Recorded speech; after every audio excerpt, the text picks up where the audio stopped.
اللہ الرحمن الرحیم الحمد للہ رب العالمین والصلاة والسلام علی رسول سیدنا مولانا محمد وآلہ وصحبہ اجمعین ومن اظلم من افترى علی اللہ کذبا۔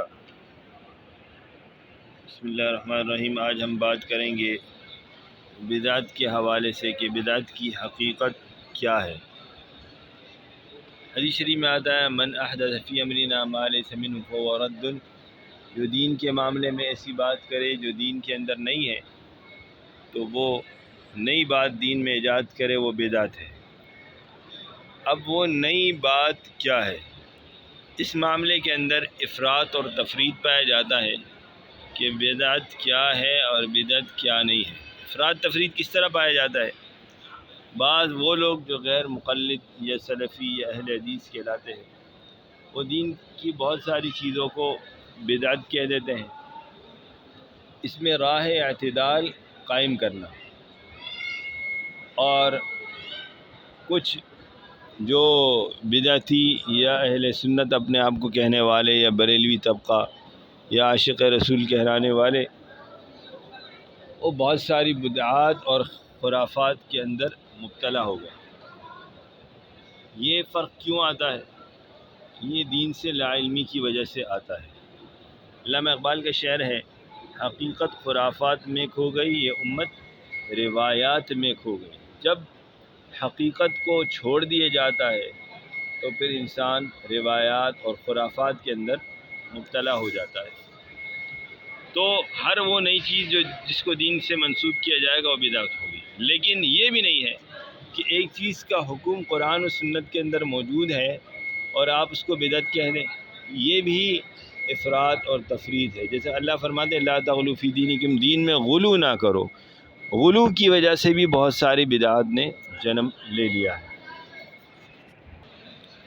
بہت ساری وہ چیزیں جو اجتماعی طور پر کی جاتی ہے کسی خاص دن کے حوالے سے، یہ کسی خاص محفل یا مجلس کے حوالے سے، ان کو عموماً بدعات کہا جاتا ہے۔ جیسے 12 ربیع الاول بنانا، کہ یہ اس میں قرآن و سنت میں اس کا حکم موجود نہیں ہے تو یہ بدعت ہے۔ یا کوئی خاص محفل مولد وغیرہ کا یا محفل میلاد بنانا یا اس طرح عرس وغیرہ کا یا قوالی گانا، اس کو کہا جاتا ہے کہ یہ بدعت ہے۔ لیکن بعض سلفی جو ہے وہ جو چیزیں دین کے اندر موجود ہے، قرآن و سنت کا حکم موجود ہے، افراد و تفرید کی بات کر رہا ہوں، وہ اس کو بھی بدعت کہہ دیتے ہیں۔ حالانکہ وہ چیزیں جیسے تلاوت قرآن کرنا یا اللہ کا ذکر کرنا یا ذکر قلبی کرنا، جیسے اللہ تعالیٰ کا حکم ہے وَاذْكُرْ رَبَّكَ فِي نَفْسِكَ تَضَرُّعًا وَخِيفَةً وَدُونَ الْجَهْرِ مِنَ الْقَوْلِ بِالْغُدُوِّ وَالْآصَالِ وَلَا تُكُن مِنَ الْغَافِلِينَ۔ تو اللہ نے یہاں کہا دون الجہر من القول، بول کر ذکر نہیں کرنا، بلکہ وَاذْكُرْ رَبَّكَ فِي نَفْسِكَ، اپنے دل میں ذکر کرنا۔ اب وہ مراقبہ جو ایک خاص طریقہ ہے اس کو بدعت کہہ رہے ہیں، حالانکہ یہ اسی آیت کی تفسیر ہے۔ مجھے بتائیں جو اللہ فرما رہے ہیں کہ وَاذْكُرْ رَبَّكَ فِي نَفْسِكَ، اپنے دل میں اللہ کو یاد کریں، دل میں اللہ کو، جیسے حدیث شریف میں آتا ہے اذا ذکرنی فی نفسی ذکرت فی نفسی، بندہ مجھے اپنے دل میں یاد کرتا ہے میں بھی اس کو اپنے دل میں یاد کرتا ہوں۔ تو دل میں یاد کرنا کیا ہے، اس کا طریقہ؟ اگر قرآن کریم کے اندر ایک آیت موجود ہے تو وہ قابل عمل ہے۔ یہ ہو نہیں سکتا اگر ایک آیت قرآن میں موجود ہے اور وہ قابل عمل نہ ہو، صرف لفظوں میں موجود ہو۔ قرآن کی ایسی کوئی آیت مجھے آپ نہیں بتا سکتے، یہ چیلنج میں کر رہا ہوں آپ سے، کہ قرآن کی ایسی کوئی آیت نہیں بتا سکتے جو قابل عمل نہ ہو۔ تو پھر یہ آیت کہ اذکر اللہ ذکرا کثیرا، یہ حدیث شریف میں آتا ہے خیر الذکر ما یخفی، بہترین ذکر وہ ہے جو دل میں کیا جائے۔ تو ذکر کرنے کو آپ بدعت نہیں کہہ سکتے۔ اس کی وجہ کیا ہے؟ بدعت ایک مستحب عمل ہے اور اللہ نے کثرت سے کرنے کا حکم دیا ہے۔ ہاں اگر نماز فرض ہے اور اس کے لیے اوقات جو ہے حدیث مبارکہ کے اندر متعین ہے، اس کے باوجود جو ہے آپ نماز کو غیر اوقات میں پڑھتے ہیں، ظہر کو جو ہے آپ جو ہے 12 بجے 1 بجے کے بجائے آپ شام کو 6 بجے پڑھتے ہیں اور کہتے ہیں، یا رات کو آپ ظہر کی نماز پڑھیں گے، تو ظاہر سی بات ہے وہ اس کا وقت نہیں ہے، وہ بدعت کیا، وہ تو حرام بن جائے گا۔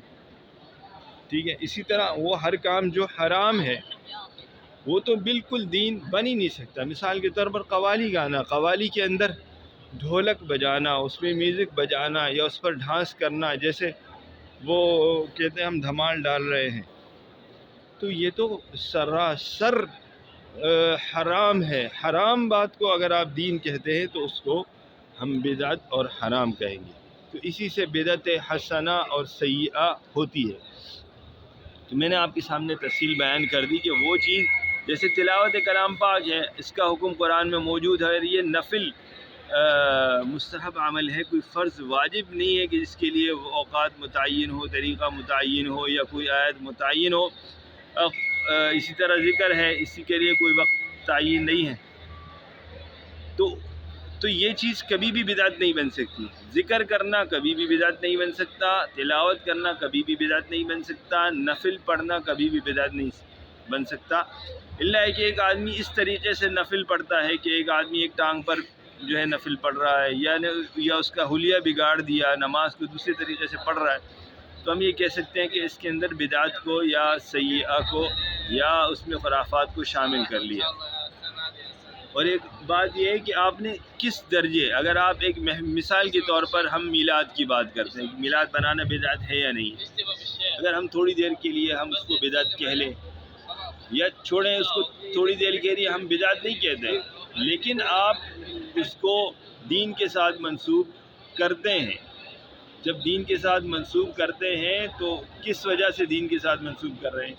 یہ تو دین کے ساتھ منسوب کرنا یہ ایک قسم کی بدعت ہے۔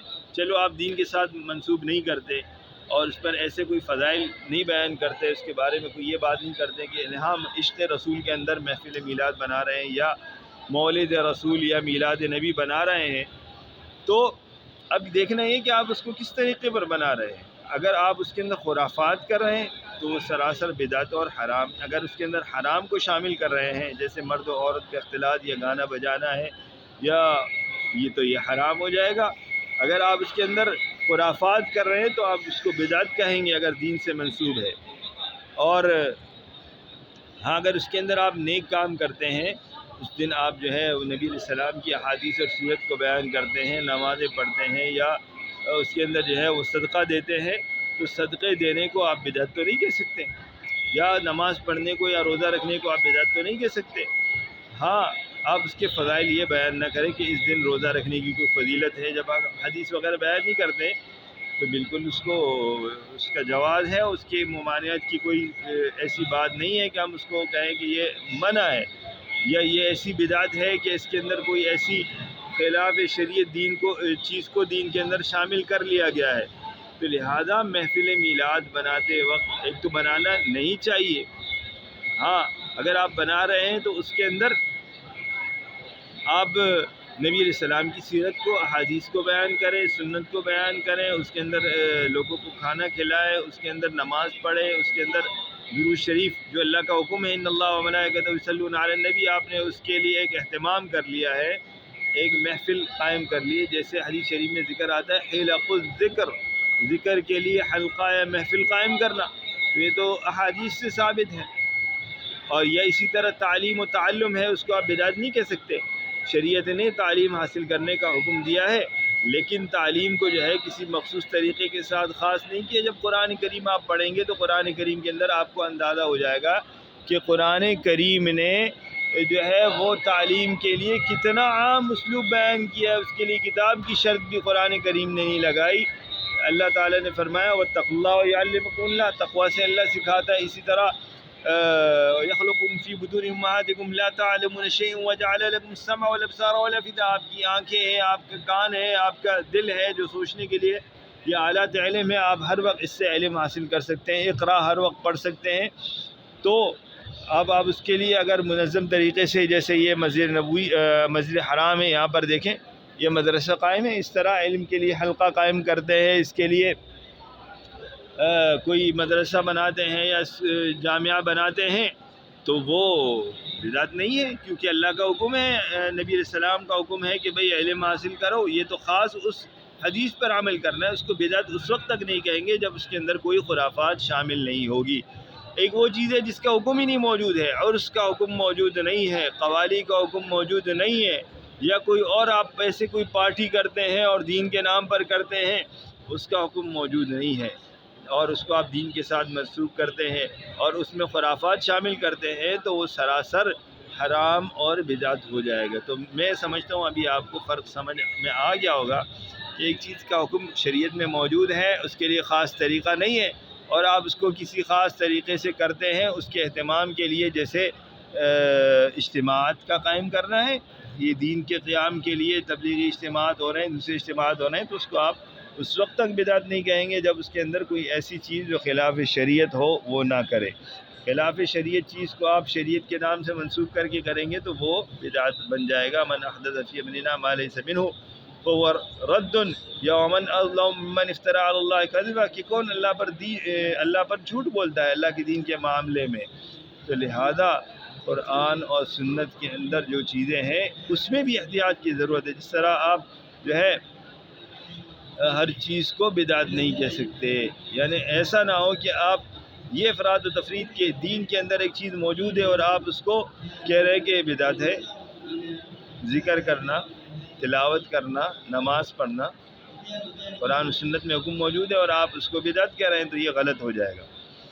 اور اسی طرح ایک چیز دین میں نہیں ہے اور آپ دین سے منسوخ کر رہے ہیں، جیسے عرس کرنا، قوالی کرنا اور دیگر خرافات کرنا، تو یہ بھی ظلم اور زیادتی اور بدعت ہے۔ اللہ تعالیٰ جو ہے ہمیں صحیح معنی میں سمجھ نصیب فرمائے۔ بات ہو رہی تھی طارق جمیل صاحب نے کہ انہوں نے قرآن خوانی کی ہے، تو بھائی اصال ثواب کرنا یا قرآن پڑھنا کبھی بھی بدعت نہیں ہو سکتا، اور اگر آپ اس کے لیے اہتمام کر کے لوگوں کو جمع کر کے پڑھ لیا ہے، یہ اس کے لیے ایسے ہی ہے جیسے علم کے لیے مدرسہ بنانا یا پھر اجتماع کرنا کسی خاص موقع پر، یہ ایسے ہی اجتماع ہے کہ لوگوں کو جمع کیا اور قرآن پڑھا ہے نا، کوئی اور غلط بات ڈھولک نہیں بجایا، اس میں کوئی اور کام نہیں کیا۔ جیسے آج کل جو ہے وہ نعتیں اتنے زیادہ اہتمام سے پڑھی جاتی ہے اور اس کو بس اتنا کار خیر پڑھا جاتا ہے، خود نبی علیہ السلام نے نعتیں نہیں پڑھی اتنی زیادہ، وما علمنا الشعر وما ينبغي له، نبی علیہ السلام کی شان جو ہے وہ شعر و شاعری نہیں ہے، ہاں کہیں سے ثابت ہے تو وہ کہیں نہ کہیں ہے، لیکن اس طرح جو ہے وہ اتنی زیادہ شدت کے ساتھ نعتیں پڑھ لینا اور اسی کو دین سمجھ لینا، اصل دین کو چھوڑ کر سنت کا اہتمام چھوڑ دینا، سیرت اور سنت اور احادیث کو چھوڑ کر نعتیں کے پیچھے لگ گئے ہیں، اور خود قرآن کریم اللہ کی مدح ہے، اللہ کے رسول صلی اللہ علیہ وسلم کی مدح ہے، اس کو پڑھے، اس میں رسول اللہ صلی اللہ علیہ وسلم کی سیرت تلاش کرے، احادیث میں تلاش کرے، رسول صلی اللہ علیہ وسلم کی اطاعت کرے، یہ محبت ہے۔ اور گا کر اور اس کے اندر میوزک اور ڈول بجانا اور پھر عید میلاد النبی کے موقع پر کیک کاٹنا اور ڈانس کرنا اور مرد عورتوں کا اختلاط کرنا، یہ ساری بدعت اور خرافات ہے۔ اللہ تعالیٰ جو ہے ہمیں اس طریقے پر جو رسول اللہ صلی اللہ علیہ وسلم کا طریقہ ہے، اگر ہم عاشق رسول ہے تو جو ہے رسول اللہ صلی اللہ علیہ وسلم کی سنت کو جو ہے ہم اپنائیں، وہی دین ہے، وہی محبت ہے، اور باقی اپنے بنائے ہوئے طریقوں کو ہم چھوڑ دیں۔ اللہ تعالیٰ جو ہے ہمیں صحیح سمجھ نصیب فرمائے۔ وآخر دعوانا الحمدللہ رب العالمین۔ آخر میں بات کروں گا کہ ایک طبقہ ہے وہ قرآن و سنت کے نام پر دین کے بہت بڑے حصے کو ہم سے دور کر رہا ہے، بدعت کہہ کر ہر چیز میں وہ دلیل مانگ رہا ہے۔ بھئی ہر چیز میں دلیل بھی نہیں ہے۔ ہمارے بزرگ جس طریقے پر آ رہے ہیں، جو سلف کا طریقہ ہے، انہوں نے قرآن و سنت کے خلاصے نکال کر دین ہمیں پیش کیا ہے، اور احادیث، قرآن اور تفسیر کا ایک بہت بڑا ذخیرہ، سنت کا ایک بہت بڑا ذخیرہ، اور علم فقہ کا بہت بڑا ذخیرہ، علم تصوف کا بہت بڑا ذخیرہ ہمارے پاس موجود ہے۔ اگر ایک آدمی اٹھ کر کہتا ہے کہ یہ سارا ذخیرہ جو ہے بدعت ہے، صرف بخاری ہے اور صرف قرآن ہے، تو ہم کہہ رہے ہیں کہ بھائی آپ خود بدعت ہو، آپ کہاں سے آ گئے؟ اللہ ہمیں عمل کی توفیق نصیب فرمائے۔ آخر دعوانا الحمدللہ رب العالمین۔